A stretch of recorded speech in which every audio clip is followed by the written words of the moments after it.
Welcome to Cuffs to Crypto. Cuffs to Crypto. Welcome to the Peasyverse. I want to talk to you about Cuffs to Crypto.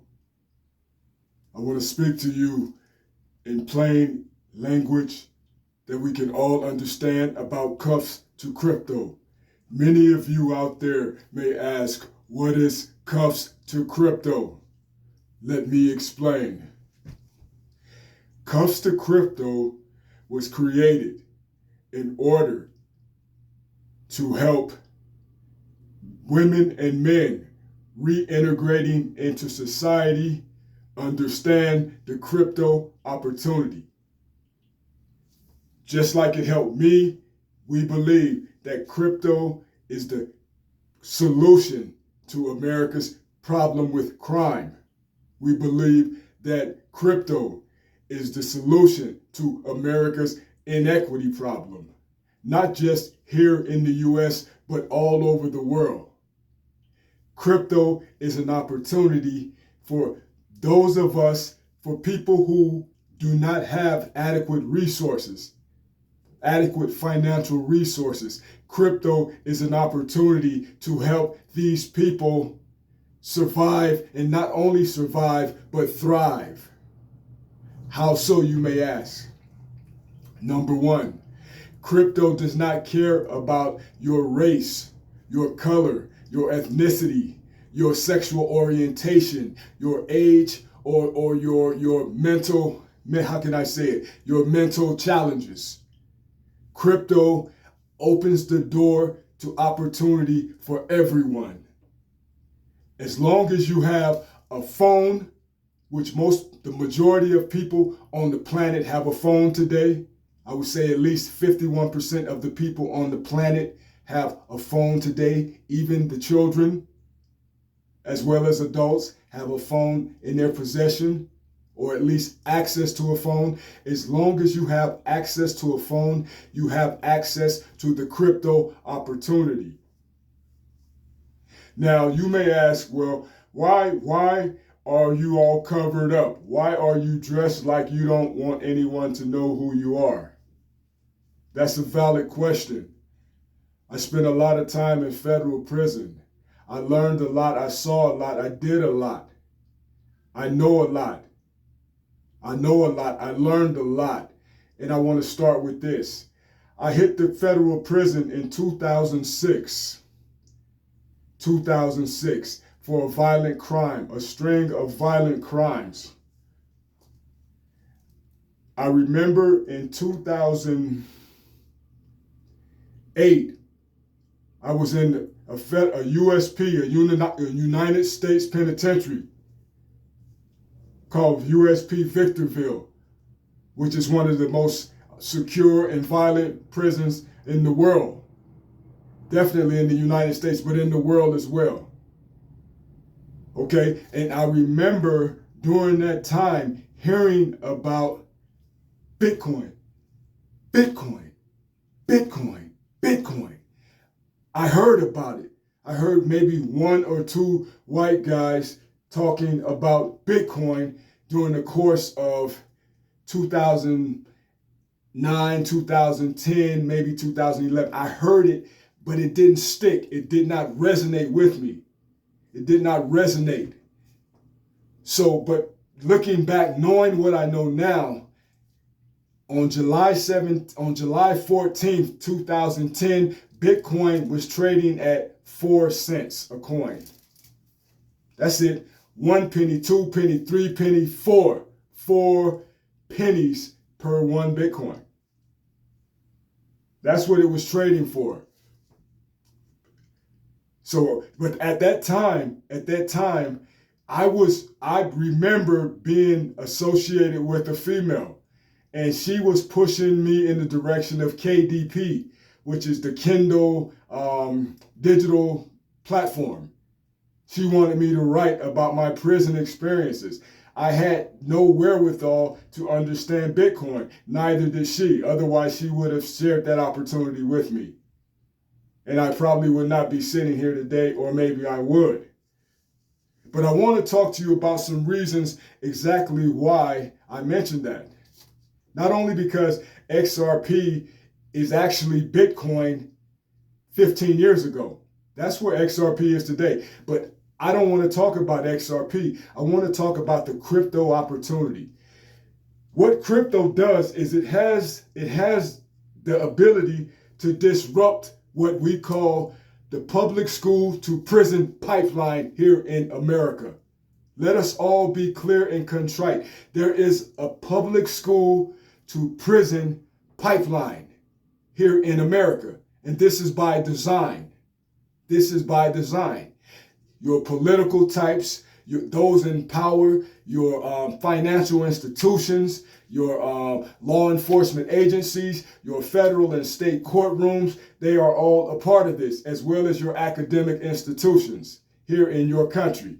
They are all a part of this public school to prison pipeline, which leads us to what is called mass incarceration. So mass incarceration, what is that? We know that the United States dumped metric tons of raw cocaine in South Central LA in the 80s, knowing that these LA gangs had the wherewithal to push this product all over the country.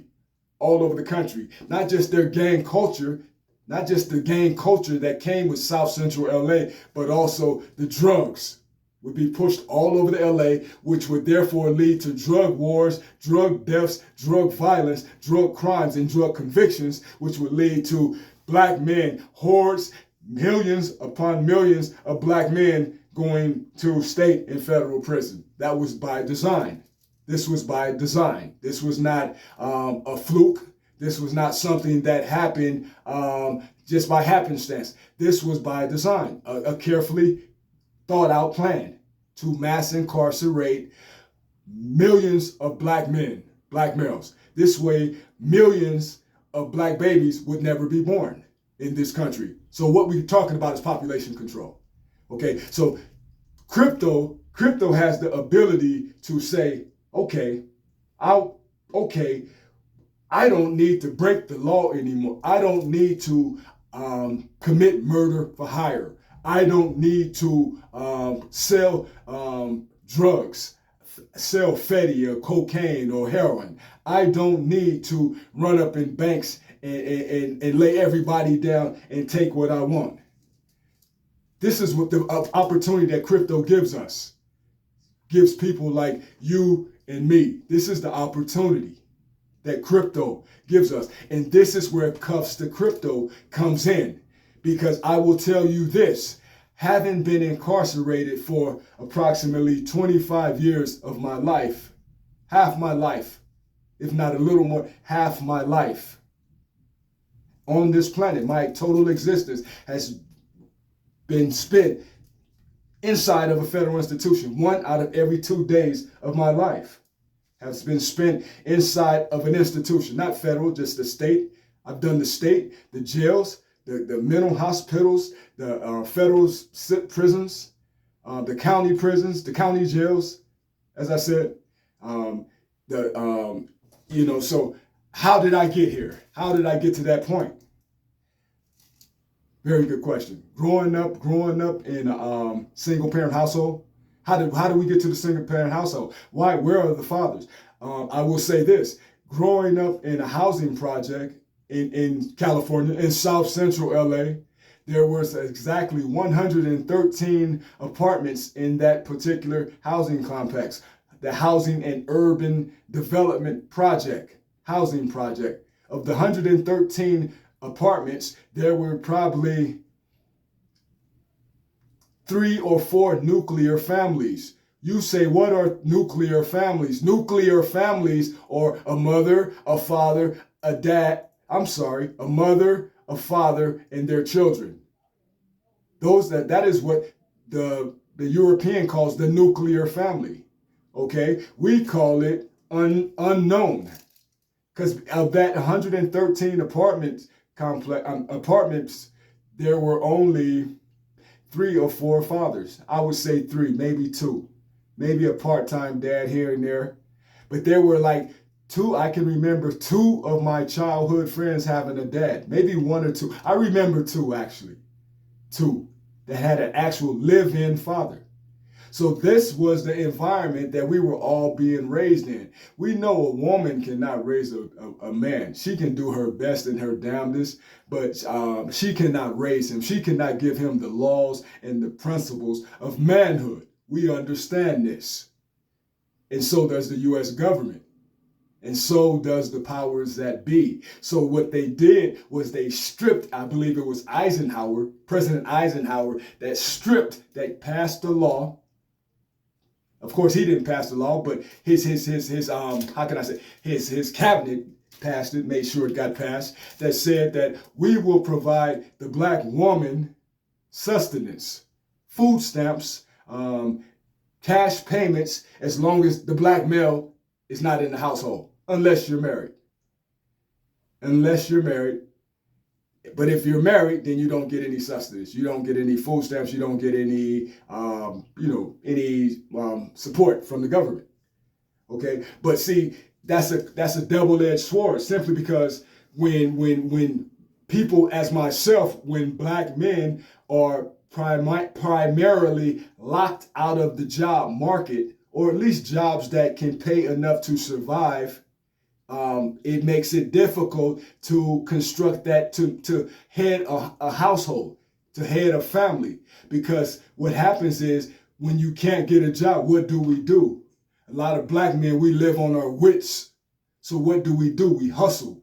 We know how to get out there and get it. But in most instances, we get out there and get caught, so to speak. How can I say it? We get caught up, rather. We get caught up in that street culture. I will say this, I grew up thinking that criminal thinking was normal thinking. When you live in the housing projects here in the United States of America, criminal thinking is the norm. Drug dealing is the norm. Pimping is the norm. Jacking, or what you guys call robbery, we call jacking, is the norm. Taking what you want is the norm. Harming people, dumping people is the norm. That is normal behavior. So it is no secret, it is no surprise rather, that I have sacrificed 25 years. I take that word back, not sacrifice, invested 25 years of my existence on this planet in state or federal prison. It is no secret. It is no surprise. This is by design. The reason I know it is by design, I had a lady friend once, years ago. She was an architect. And what she would do was design prisons. So one day we had a conversation. We both had a conversation, maybe over a glass of wine. I cannot remember. But I do remember we got on the topic of her job, of her career, how she became so successful. And I asked her, I said, so what do you do for a living? And she responded, I design prisons. And I thought that was interesting because I was on parole at the time. I had just got out of state prison at the time. So I said, and she knew that too. So she definitely shared that information with me. I designed prison. So I asked her, I said, well, how do you know how big to make the prison? How do you know how to make a big prison, a large prison, a small prison? And this is what she told me. She told me what they do in I guess in her corporate structure, or her career space, is that what they do is they calculate, there's a formula to this, they calculate the reading level of 8-year-old black boys in a given area. They analyze the reading level of 8-year-old black boys. And I said, wow, that is incredible. Why do you do that? And she said, because in 10 years, based on their reading level, they will either be in prison, or they will be in college, or working on the street, or living on the street, in the streets. They will be incarcerated or not incarcerated based on the reading level. And that really blew me away, because that taught me and that showed me that we really have,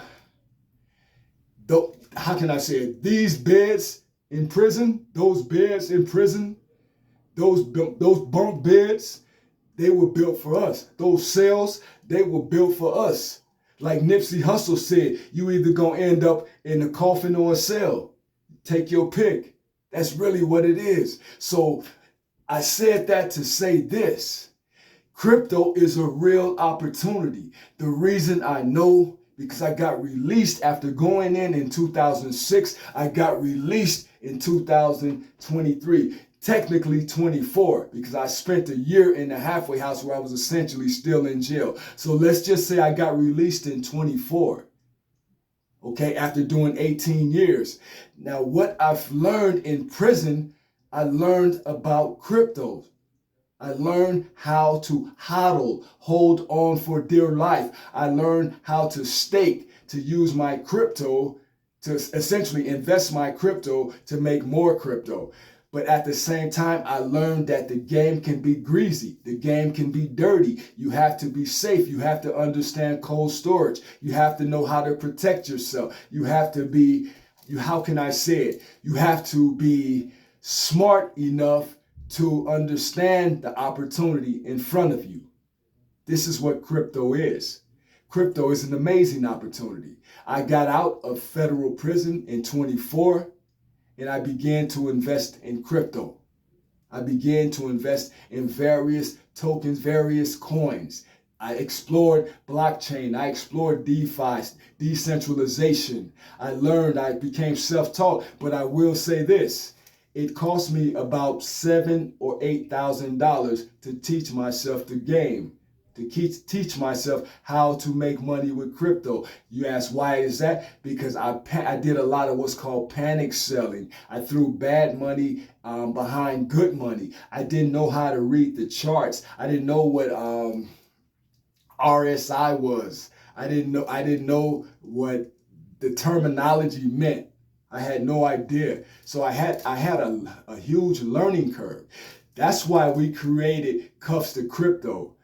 That's why we created Cuffs to Crypto, which is a 501c3 nonprofit organization. Our goal is not to make money with Cuffs to Crypto. Our goal is to teach women and men returning from prison how to make money and get a head start with crypto, so they don't have to lose $5,000, $6,000, $7,000 that could be invested in crypto, rather than losing it to the exchanges like I did, because I knew no better. I didn't know any better. I had no one to teach me. There was no one around me that knew about crypto.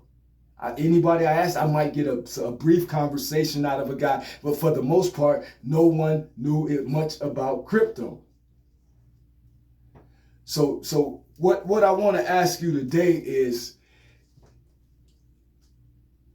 what do you know about crypto? And do you see a real opportunity with crypto? Because see, crypto is not just the future, crypto is now. Crypto is a real bona fide opportunity. And the reason I say this, because I've been on the slave ship. I've been on the slave ship. I've been in the gulags. I've spent a lot of time and suffered a lot and felt a lot of pain and misery. And when I saw this, when I saw this crypto opportunity, and I first read a book called it was Investing in Crypto, I think it was called, but I knew it was a man named Larson, last name Larson, who had wrote the book, and he talked about Ripple. And I thought Ripple was fascinating. Ripple was created in 2012 in San Francisco. A company, it was a coin, but I thought Ripple was really fascinating as far as the technology. I didn't understand it, but I was able to ingest it. I saw an opportunity there. So when I got out, as I said, I began to invest. I began to invest in crypto. I began to invest in crypto.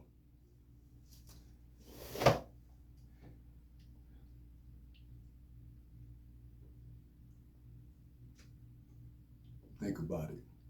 Think about this. Cuffs to crypto. This is Cuffs to crypto. This is Cuffs to crypto, a 501c3 nonprofit. We look forward to sharing more with you. With that being said, where Cuffs to crypto allows us to not just talk about prison, but talk about the opportunities that crypto brings to all of us, irregardless of our race, irregardless of our educational levels, irregardless of our sexual orientations, our gender. Crypto.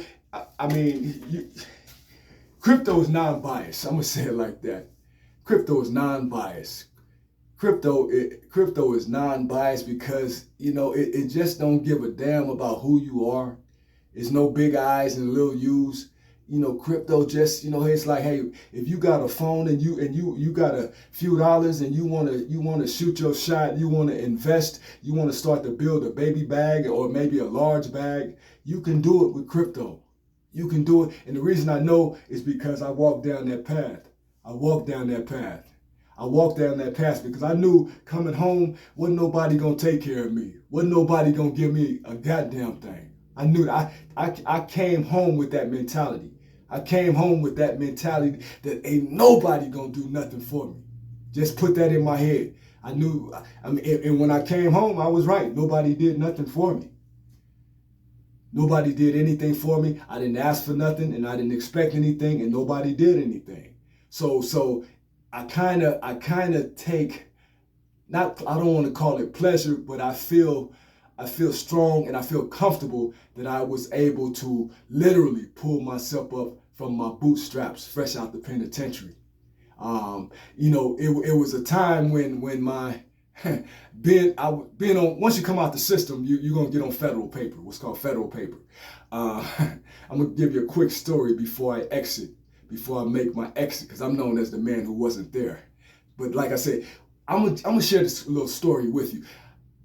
One day I went to see my PO. I went to see my PO, not just volunteer, but my PO had called me in and said, hey, I need you to come see me. I need you to sign a few documents. And anytime your PO calls you to come in to the office, it could be a trap.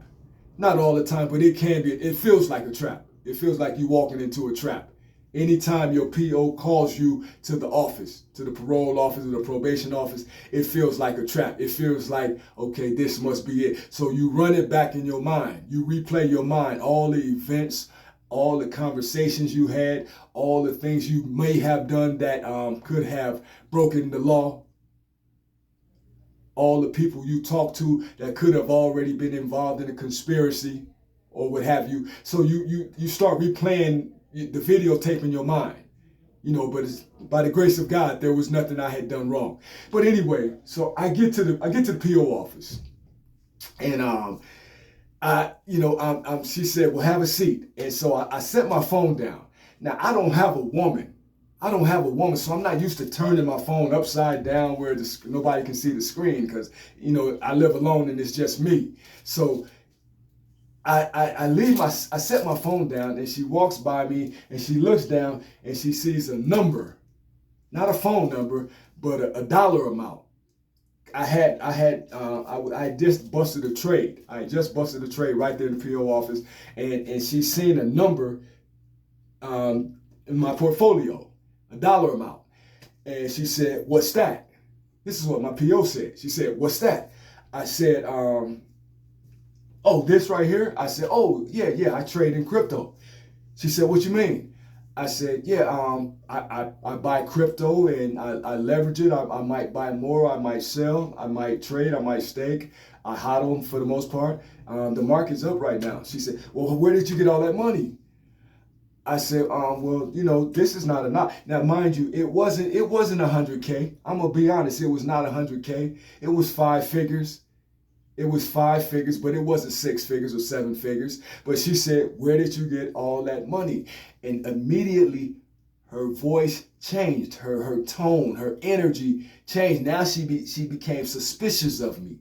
She became suspicious of me. She started moving fast and talking fast. She said, give me your phone. Now, this is my PO talking. Now, if you've ever been on probation or parole, you know that you must always remain in what's called full compliance.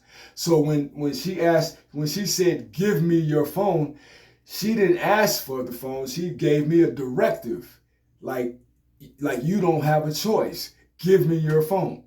And so at that point, she took my phone. Well, I'm sorry, I handed her my phone and she exited the room that I was in waiting for her, that I was seated in. And she goes back and I guess she talks to her supervisor. This is where the pot gets greasy. This is where the meat gets greasy, because she came back and she said she had a stack of papers about 3-4 inches thick. She had a stack of papers and she said, "I want you to fill this out and I need that back in 2 weeks." No, I'm sorry. She said, "I need that back in a week." 1 week. She gave me 1 week to fill out some documentation about this thick, 2-3 inches thick. And I said, "What's this for?" She said, "I'm submitting you to the flu department." I said, "What is the flu department?" I mean, I don't have a cold or anything. I don't have a cold. What is the flu department? She said, "That's the financial litigation unit. You're under investigation." At that point, I didn't know what to feel. I felt like when I first got sentenced to over 20 years in federal prison, I felt numb. Again, I felt that same kind of numbness because now I'm back at square one. It almost felt like. She said, you're under investigation. So now it's like, I mean, I knew I hadn't done anything wrong. I said, "Look, why are you putting me under investigation?" She said, "Because you have this money and I don't know where it's coming from and I don't know what you're doing, and I want the financial litigation unit to find out what's going on with you." So she saw crypto as a threat. And mind you, approximately 5% of people in the US, you got 330 million people approximately, let's just say 300 million people in the US. Roughly 15% of those people, 15 million of 300 million have a relationship with crypto. This is the opportunity. Understand crypto. 15 million out of 300 million. My PO is on that 300 million side, that 285 million. That's her. She's over on that side. I'm on this side with the people that do understand crypto, that do make money off of crypto. Crypto changed my life. I used to be in the streets real deep, 4 foot deep. I was up like honorable, like the brother said. I was up to my eyeballs in the muck and the mire once upon a time. I was able to exit the federal prison and bump a job, but take every dollar I made essentially and invest it in crypto and come up like that. Come up from the ashes, come up from nothing. I came home with $200-300 in my pocket and ran it up, not 100. Not at that time. It wasn't. I didn't have 100 at that time, but it took me a minute. It took me a minute, a year or two, just to learn the game, really a year to learn the game. But once I learned the power of crypto, the power of decentralization, the power of blockchain, NFTs, digital products, once I learned how to take this internet and use it to my advantage and exploit this internet, not exploit people, but exploit the infrastructure, once I learned how to do that, it was wide open. I never had to break the law again. I never had to commit a crime again. I never had to go hungry. I never had to sleep in my car. I never had to ride the bus all night because I didn't have a car.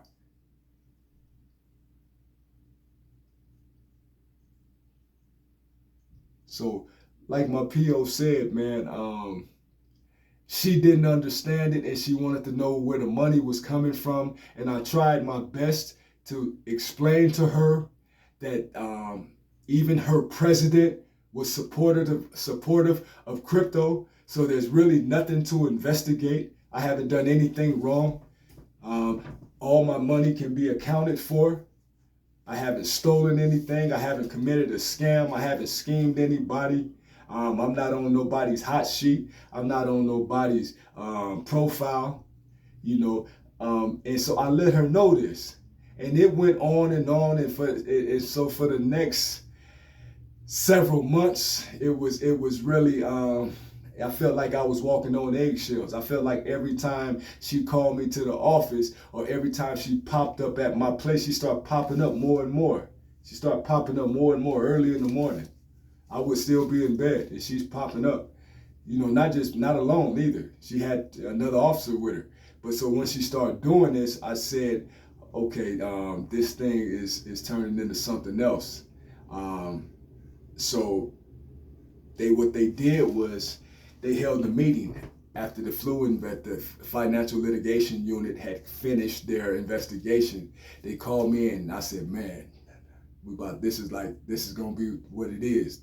They about to really let me know what's going on right now. I'm gonna either walk out of here a free man, I'm gonna walk out of here in cuffs. But I knew that I hadn't done anything wrong. So what happened was they take me into a room. I walk into a room. I'm not under any type of, I don't have cuffs on or anything, but I go into a room. My PO is sitting across from me. There's an auditor there, a young white woman that's acting as the auditor. And then there's her supervisor, who's basically the judge. She's the U.S. attorney. I'm representing myself. Imagine that. And so it felt like a court. I felt like I was back in court. But I let her know, you're treating me like a criminal. I haven't done anything wrong. I've embraced a technology that has basically given people like me, people who were initially blocked or had obstacles in their pathway after returning from prison. This infrastructure, this crypto dynamic has given, this crypto opportunity has made it possible for me to basically, how can I say, care for myself, where I don't have to depend on resources of the city or the county or the state or the federal government. Allowed me to take care of myself, house myself, feed myself, dress myself, provide for me and take care of all of my financial responsibilities. This is what crypto did. So I told her, you're treating me like a criminal. So you either have to say, either I've been rehabilitated or I haven't. Because I haven't broken any laws. I haven't, the police, I have had no police contacts. I've played it every step of the way to the T. And so I let her know, you either have to say the system works or it doesn't. Because if it doesn't work, you need to say that. You need to say, I think you need to be back in prison and you need to give me the reason why. Because I haven't broken the law. I haven't had a citation. I don't drink. I don't smoke. I don't use drugs. I don't smoke marijuana. I don't vape. I don't eat pills or take pills or anything. There's nothing you can point to and say, he does that. He does this. Nothing. That's because my brain has been rewired. And a large part of that was the crypto. Crypto can stop crime in America. I truly believe crypto, given the tools, individuals who would normally be out committing crimes, such as myself,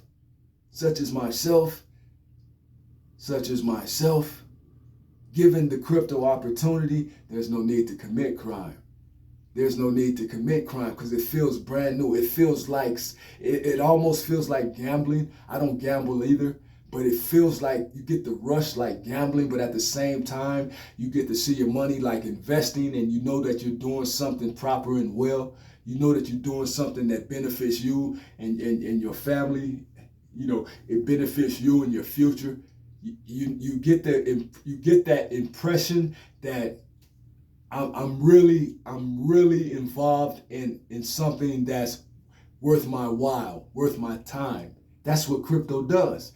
Crypto is a real live opportunity for those of us who normally don't have opportunities. That's what crypto is.